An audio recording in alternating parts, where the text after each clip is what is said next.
أعوذ بالله من الشيطان الرجيم. بسم الله الرحمن الرحيم.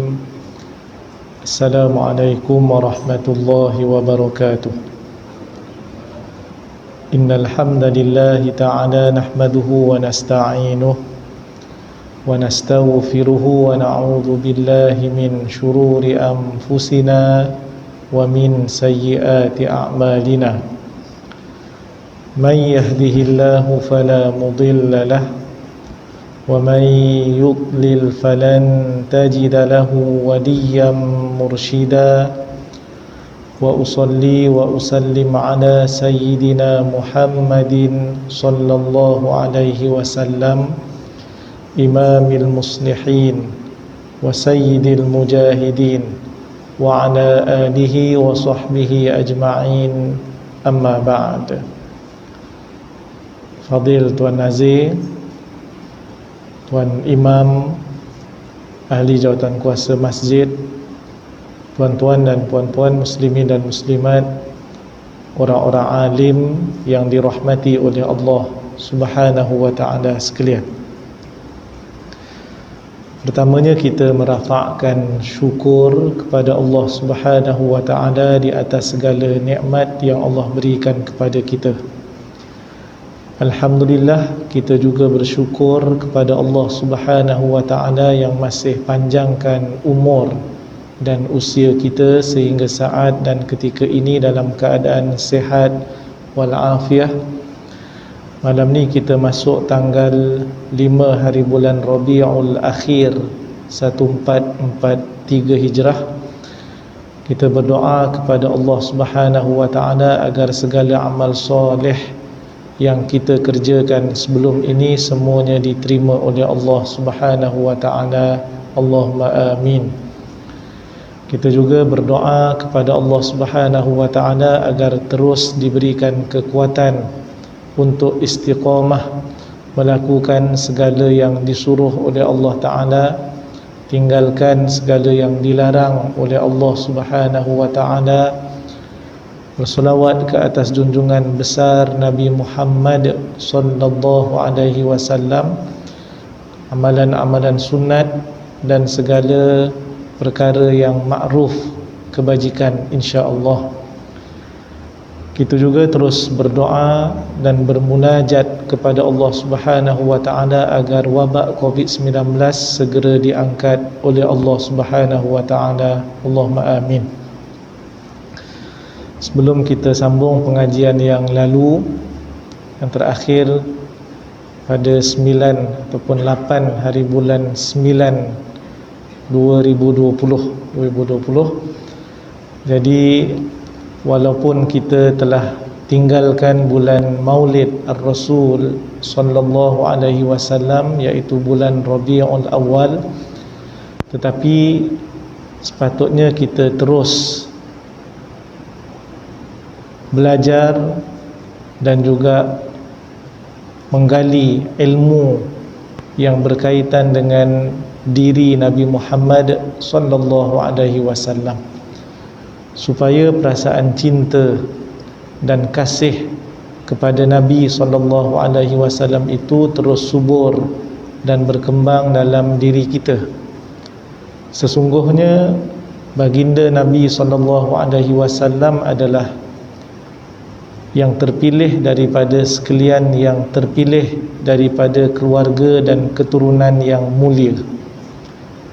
Hadis yang diriwayatkan daripada Wathilah bin Al-Asqa' radhiyallahu an, bahawa Nabi sallallahu alaihi wasallam bersabda, "Innallaha astafa Kinanata min waladi Ismail wastafa Quraisyan min Kinanah wastafa min Quraisyin Bani Hashim wastafani min Bani Hashim."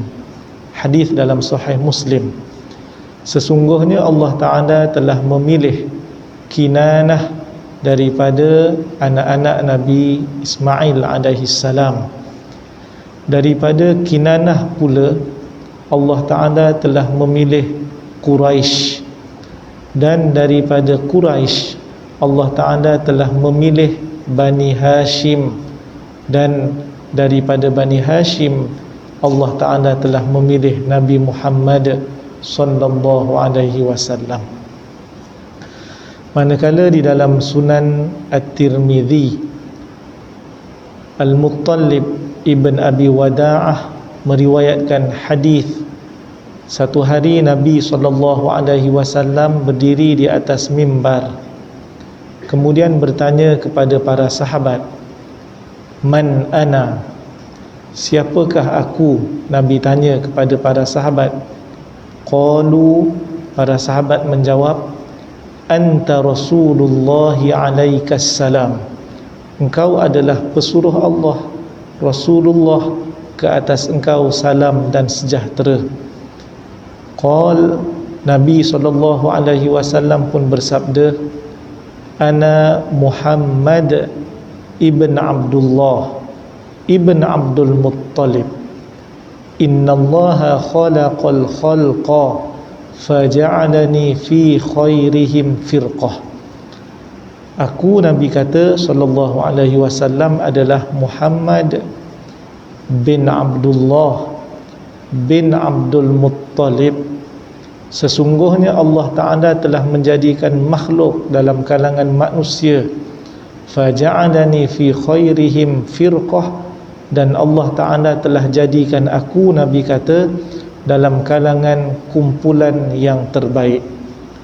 Thumma ja'alahum firqatain faja'alani fi khairihim firqah.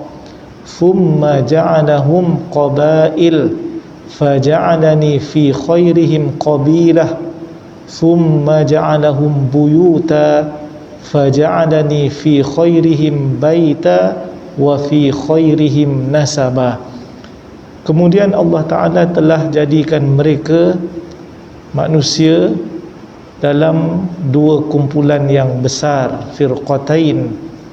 Dua firqah ini merujuk kepada, iaitulah anak dan keturunan Nabi Ibrahim alaihissalam daripada isterinya Sayyidah Sarah. Ini adalah Bani Israel, dan ramai para nabi diutuskan daripada Sayyidah Sarah. Manakala isterinya yang seorang lagi, iaitu Sayyidah Hajar, anaknya adalah Nabi Ismail alaihissalam. Dan daripada anak dan jalur keturunan Nabi Ismail inilah Nabi SAW diutuskan. Kemudian Allah Ta'ala telah jadikan mereka pula qabail, qabilah yang banyak. Kemudian Nabi kata, Allah Ta'ala telah jadikan aku dalam kalangan qabilah yang terbaik. Kemudian selepas itu Allah Ta'ala jadikan mereka pula dalam, iaitu keluarga yang ramai, keluarga yang banyak. Kemudian Allah Ta'ala telah jadikan aku, Nabi kata, dalam kalangan keluarga yang terbaik dan dalam keturunan yang terbaik. Kedua-dua hadis ini menunjukkan bahawa Nabi SAW adalah yang dipilih daripada sekalian yang terpilih daripada keluarga dan keturunan yang mulia. Nabi SAW tinggalkan kepada kita dua perkara yang besar, iaitu Al-Quran dan As-Sunnah. Begitu juga Allah Ta'ala suruh kepada kita untuk jadikan Nabi SAW itu teladan yang baik dalam semua perkara dalam kehidupan kita ini. Bagaimana menjadi suami, bagaimana menjadi ayah, bagaimana menjadi adik-beradik susuan, bagaimana menjadi menantu, bagaimana menguruskan juga yang berkaitan dengan orang ramai, masyarakat dan seumpamanya. Kita ambil contoh, Aisyah radhiyallahu anha meriwayatkan satu hadis yang menyebut kalau mana-mana isteri Nabi SAW marah, manusia Manusia kita pun manusia yang kadang-kadang marah, kadang-kadang berasa hati. Tapi Aisyah meriwayatkan isteri Nabi marah, idza ghadibat zaujatuh wada'a yadahu ala katifiha. Apabila isteri Nabi SAW marah, maka Nabi akan meletakkan tangannya di atas bahu isterinya itu. Faqal, kemudian Nabi akan berkata dengan maksud berdoa, Allahumma ighfir dhanbaha wa adhib ghaidha qalbiha wa a'idha minal fitan. Ya Allah, ampunkan dosanya. Ya Allah, jauhkan ataupun hilangkan kemarahan dalam hatinya. Ya Allah, lindungilah ia, isteri ini, daripada fitnah. Itu yang diriwayatkan bagaimana Nabi SAW berhadapan dengan isterinya yang mungkin pada waktu itu marah ataupun berasa hati dan juga seumpamanya. Itu contoh daripada yang banyak. Laqad kana lakum fi Rasulillahi uswatun hasanah liman kana yarjullaha wal yawmal akhir wa dzakarallaha katsira. Untuk kamu pada diri Rasulullah sallallahu alaihi wasallam itu teladan yang baik, uswatun hasanah, bagi mereka yang inginkan, mengharapkan Allah Ta'ala dan inginkan hari akhirat dan banyak mengingati Allah Subhanahu wa Ta'ala. Allahumma salli ala Sayyidina Muhammad wa ala ali Sayyidina Muhammad. Tuan-tuan dan puan-puan sekalian yang dirahmati oleh Allah Subhanahu wa Ta'ala, kita sambung perbincangan dan pengajian kita yang lalu. Tahrimul washmi wan namsi wat tafliji. Pengharaman ataupun hukum haram. Al-washm adalah tatu, buat tatu.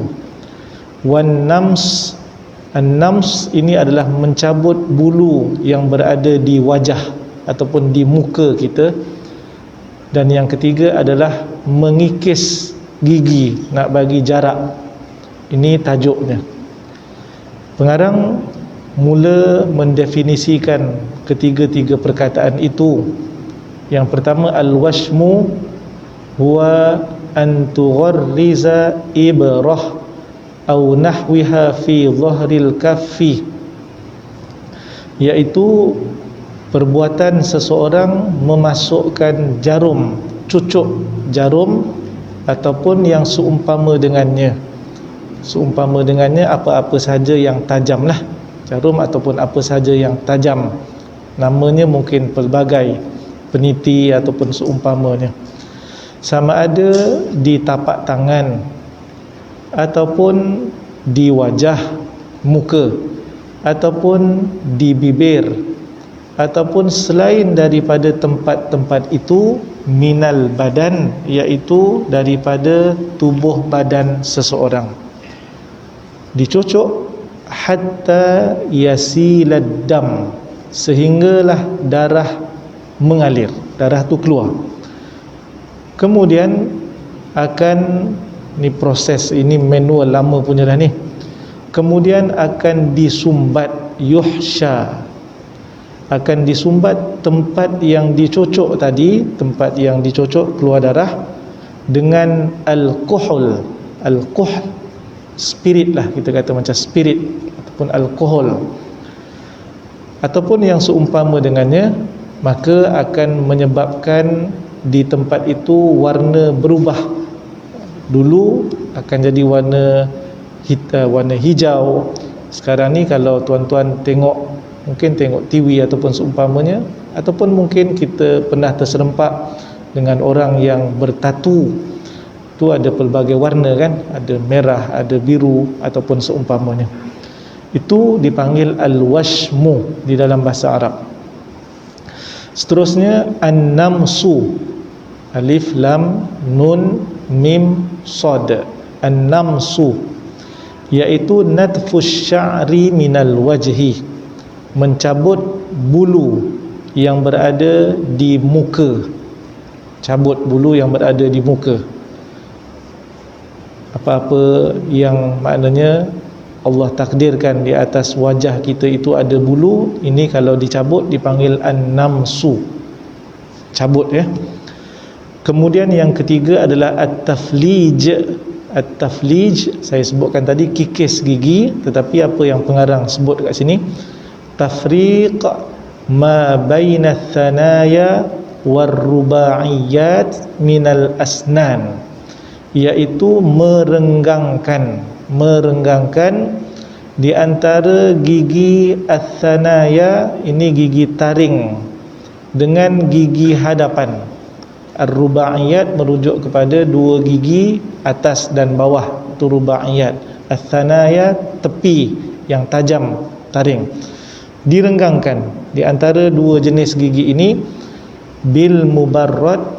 Kalau orang Arab dahulu dia guna kaedah iaitu dengan sesuatu yang sejuk, dia boleh menyebabkan terpisah ataupun dia akan renggang sedikit. Tapi dalam konteks yang agak moden, kita dapati bila kita survey dan juga kita cek di beberapa negara masyarakat, mereka ni akan mengikis, dia akan kikis gigi itu supaya akan ada ruang bagi mereka. Dia kadang-kadang trend jugalah ya, satu-satu zaman ni trend dia berubah-ubah. Satu ketika cantik, satu ketika orang tak buat benda tu, tapi ini dipanggil at-taflij. At-taflij. Baik, ketiga-tiga perkara ini wa hadhihi thalathah, ketiga-tiga perkara ini merujuk kepada apa? Al-washmu, tatu, wan namsu, iaitu cabut bulu di muka, wat taflij, merenggangkan gigi. Hukumnya apa? Haramun 'ala rijali wan nisa. Hukumnya adalah haram ke atas orang-orang lelaki dan juga perempuan. Haram maksudnya apa? Haram berdosa dah. Kalau buat berdosa. Ini sebagaimana yang kalau kita buka kitab Al-Waraqat, iaitu karangan Imamul Haramain Al-Juwaini, guru kepada Imam Al-Ghazali. Imam Ghazali meninggal 505 Hijrah, gurunya meninggal pada 478 Hijrah. Dalam kitab Waraqat dihuraikan maksud kalau hukum haram apa maksudnya, kalau wajib itu apa, dengan perkataan yang mudah difahami. Haram adalah perkataan lainnya at-tahrim, pengharaman. Ini bermaksud ma yu'aqabu ala fi'lih wa yuthabu ala tarkih, sesuatu yang kalau dibuat akan dapat balasan, dapat dosa. Wa yuthabu ala tarkih, dan kalau ditinggal ia dapat pahala. Benda haram ni buat berdosa, kalau tak dibuat dapat pahala. Berbeza dengan wajib. Al-ijab ataupun wajib itu maksudnya adalah lawan kepada at-tahrim. Ma yuthabu ala fi'lih wa yu'aqabu ala tarkih, sesuatu yang kalau dibuat dapat pahala. Kita sembahyang maghrib tadi, tuan-tuan sembahyang isyak nanti, tadi petang tadi sembahyang asar, itu wajib, maka buat dapat pahala, tinggal berdosa. Dia lawan kepada haram. Kalau begitu, siapa-siapa yang membuat ataupun melakukan ataupun bertatu, siapa-siapa yang mencabut bulu di wajahnya, dan siapa yang merenggangkan giginya, Allah dah jadikan elok dan juga cantik, mungkin dia rasa tak cantik, dia pun ubah, maka hukumnya adalah berdosa. Sama saja bagi lelaki ataupun perempuan. Begitu juga hukum haram ini, la farqa bainal fa'ili wal maf'uli bih. Tidak ada bezanya di antara yang buat dan yang dibuat. Maknanya tukang buatnya itu dan juga orang yang dibuat. Dia tak buat sendiri, biasanya ada orang lain yang buat. Jadi kedua-duanya juga berdosa, iaitu haram. Dzalika liwurudil la'ni alaih, demikian itu kerana adanya hukum iaitu laknat ke atas pelakunya ataupun setiap item tadi. Wala yul'anu illa ala fi'lil muharram, dan tidak akan ada laknat ataupun sesuatu itu tidak akan dilaknat melainkan perkara itu adalah diharamkan. Indikator kepada perkara itu haram adalah laknat. Jadi haram ni tak semestinya menggunakan perkataan tak boleh buat ataupun gunakan perkataan hurrima, tidak semestinya. Macam suruhan, perintah Allah Ta'ala al-amru, ini tidak semestinya guna fi'il amar, tak semestinya. Kalau dalam bahasa Arab perbahasan al-amru itu ada banyak dia punya kaedah ataupun boleh dikesan dalam Quran dan juga as-sunnah. Sama macam haram, biasa-biasa memang ditulis hurrimat alaikum, diharamkan ke atas kamu. Ada ketikanya makanan, maka haram makanlah. Hurrimat alaikumul maitatu waddamu walahmul khinzir, darah bangkai khinzir, daging khinzir, ini haram makan. Ada ketikanya dibincangkan tentang apa? Ada ketikanya dibincangkan tentang haram berkahwin. Hurrimat alaikum ummahatukum, diharamkan ke atas kamu berkahwin dengan ibu-ibu kamu. Baik, itu biasa. Kalau hurrima, kita faham terus diharamkan. Tuan-tuan akan jumpa ada 4 perkara yang Allah Ta'ala sebut dalam surah Al-Ma'idah, tak silap, berkaitan dengan arak, berkaitan dengan maisir, judi, berkaitan dengan berhala al-ansab, dan berkaitan dengan iaitulah tilik nasib dengan anak-anak panah iaitu al-azlam. Ini Allah Ta'ala sebut perkataan lain, rijsun min amalis syaitan, innamal khamru wal maisiru wal ansabu wal azlamu rijsum min amalis syaitan fajtanibuh. Empat itu Allah Ta'ala sebut adalah kotor, najis, rijsun min amalis syaitan, daripada perbuatan syaitan. Kemudian Allah Ta'ala sebut fajtanibuh, jauhkanlah diri kamu daripadanya. Tak sebut haram kat sini. Adakah bermaksud tidak haram? Jawapannya haram. Cuma Allah gunakan wording dan sirah yang berbeza dengan hikmah yang tersendiri. Kerana arak ini bukan sahaja haram minum, tapi bila Allah kata fajtanibuh, jauhkan diri kamu daripadanya, termasuk semua muamalah yang berkaitan dengan arak. Jual, beli, perah anggur untuk dibuat arak, orang yang membawa, orang yang minta dibawa, begitu juga dengan orang yang memakan hasil daripada keuntungan jualan. Jadi dia lebih, maknanya kalau pengarang kitab ini Fiqh al-Manhaji menyebut ablagh, perkataan al-ijtinab ablagh min tahrimis syurbi, daripada mengharamkan minum. Kalau sebut haram minum, yang lain okey dah, tetapi sekarang ni jauhkan diri kamu daripadanya, ia cover perkara-perkara lain termasuk minum. Jadi itu bahasa Arab. Begitu juga di sini, isunya adalah Allah tidak guna perkataan haram ataupun hadis tidak menyebut, tetapi yang ada adalah perkataan laknat, la'anallah al-mustawshimat, ataupun orang yang melakukan tatu, ataupun orang yang minta dilakukan tatu, la'ana. Perkataan laknat itu merujuk kepada sesuatu yang haram biasanya. Illa ala fi'lin muharram bal ala kabiratin minal kabair, bahkan ia menunjukkan kepada perbuatan itu adalah dosa besar.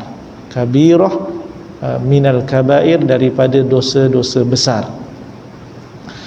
Seterusnya, pengarang bawakan kepada kita kata-kata para fuqaha, maknanya ahli ataupun para ulama yang lain yang mahir dalam bidang fiqh, dikongsikan kepada kita dalam kitab ini dengan menyebut wal maudhi' alladhi wushima, dan tempat yang ditatu itu, contohnya di tangan, ya, di tangan, tempat yang ditatu itu yusiru mutanajjisan, maka akan jadilah tempat itu bernajis, sebab darah adalah najis. Tapi kalau darah itu dibiarkan, sebab dia akan membeku di bawah itu dan berubah warna dan dia kekal di situ, maka kawasan tangan itu mutanajis. Linhibasid dam fih, kerana darah telah tertahan padanya, dia tak mengalir terus. Fa in amkana izalatuhu bil ilaj wajabah, sekiranya mampu untuk dibuang, dihilangkan dengan cara rawatan, maka wajib untuk diusahakan, wajib diusahakan. Sebab kalau mutanajis bermaksud kalau nak solat, kan, nak solat, maka tidak sahlah solatnya walaupun dia ambil wuduk, walaupun bajunya suci, dia basuh bukan guna air musta'mal tetapi guna air mutlak sebagai contoh, tak campur dengan pakaian lain, okey. Badannya pun tidak ada menghadap kiblat, okey. Tutup aurat, okey. Tempat sujudnya juga tidak ada najis. Tapi masalahnya badannya itu mutanajis kerana ada darah yang telah tertahan kerana tatu tadi, maka solatnya tidak sah. Kalau solat tidak sah,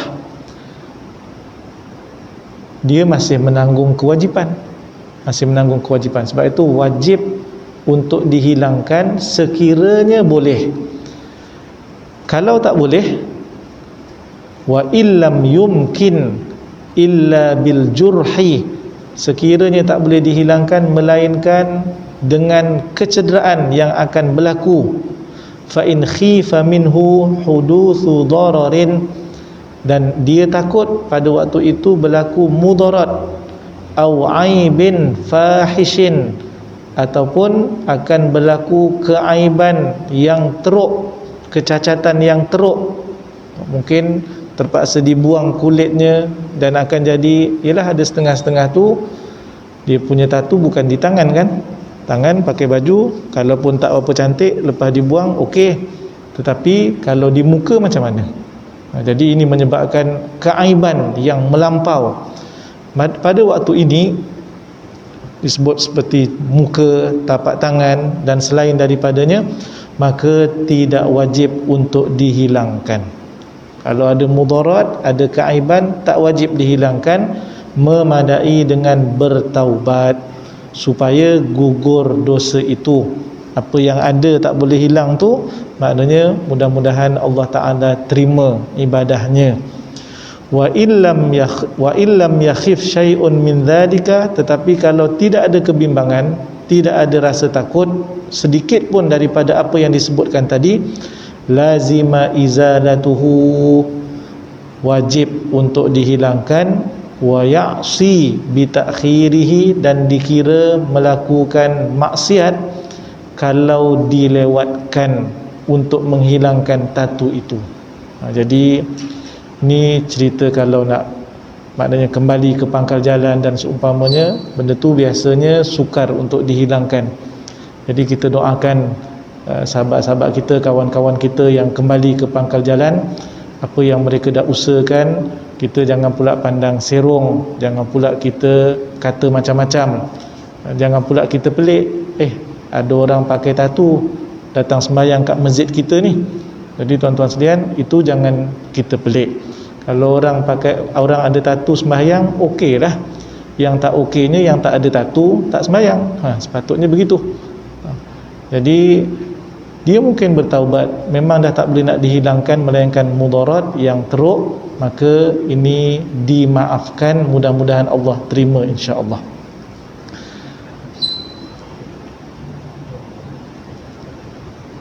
dalil pengharaman bagi al-washmu, tatu, an-namsu wat taflij. Ini dalilnya tadi disebutkan tentang laknat ya. Jadi ini dia punya dalil. Wa yastadillu ala tahrimu kullin minal washmi wan namsi wat taflij, dan dalil yang menunjukkan kepada haramnya semua perkara tadi, tatu, cabut bulu di wajah, begitu juga dengan menjarakkan gigi, sebagaimana dalam Sahih Al-Bukhari daripada Abdullah ibn Mas'ud radhiyallahu anhu qala la'anallahu al-washimati wal mustawshimati wal mutanammisati wal mutafallijati lil husni al-mughayyirati khalqallah. Allah Ta'ala melaknat orang yang melakukan tatu, tukangnya, dan juga yang minta dibuatkan tatu untuknya.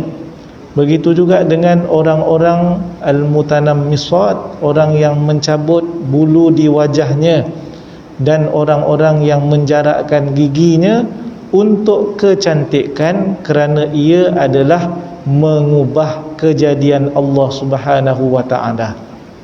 Itu jelas dalam hadis. Adapun dikongsikan pula firman Allah Ta'ala, wa ma atakumur rasul fakhudhuhu wa ma nahakum anhu fantahu. Apa-apa yang dibawa oleh Rasul, hadis daripada suruhan ataupun larangan, kalau yang Nabi suruh, ambil, lakukan, dan kalau apa yang Nabi larang, maka hendaklah kamu berhenti, jangan lakukan apa yang Nabi larang. Jadi dalam hadis ini Nabi melarang untuk lakukan 3 perkara tadi. Riwayat yang kedua dalam Sahih Bukhari juga daripada Abdullah bin Umar radhiyallahu anhuma, dirujuk berkaitan dengan yang kita bincangkan sekarang. Anna Rasulullah sallallahu alaihi wasallam qala, Rasulullah bersabda, la'anallahu al-wasilata wal mustawsilata wal washimata wal mustawshimah. Allah Ta'ala melaknat orang yang menyambung rambut, tukang sambungnya, dan orang yang minta disambungkan rambutnya. Begitu juga dengan orang yang membuat tatu, tukangnya, dan orang yang minta dibuatkan tatu kepadanya. Jadi jelas hadis menyebut tentang tatu tadi. Ada pengecualian, ma yustathna, daripada larangan itu. InsyaAllah kita sambung pada pertemuan akan datang, sekiranya umur panjang dan ada kesempatan, insyaAllah. Aqulu qawli hadza astaghfirullahal azim li wa lakum. Assalamualaikum warahmatullahi wabarakatuh. Bismillahirrahmanirrahim. Allahumma faqihna fid din wa 'allimna at-ta'wil wahdina siratal mustaqim. Allahumma anfa'na bima 'allamtana wa 'allimna ma yanfa'una wa zidna 'ilma. Allahumma inna na'udzubika minal barasi wal junun wal judham wa min sayyi'il asqam. Wa sallallahu ala sayyidina Muhammad walhamdulillahi rabbil alamin.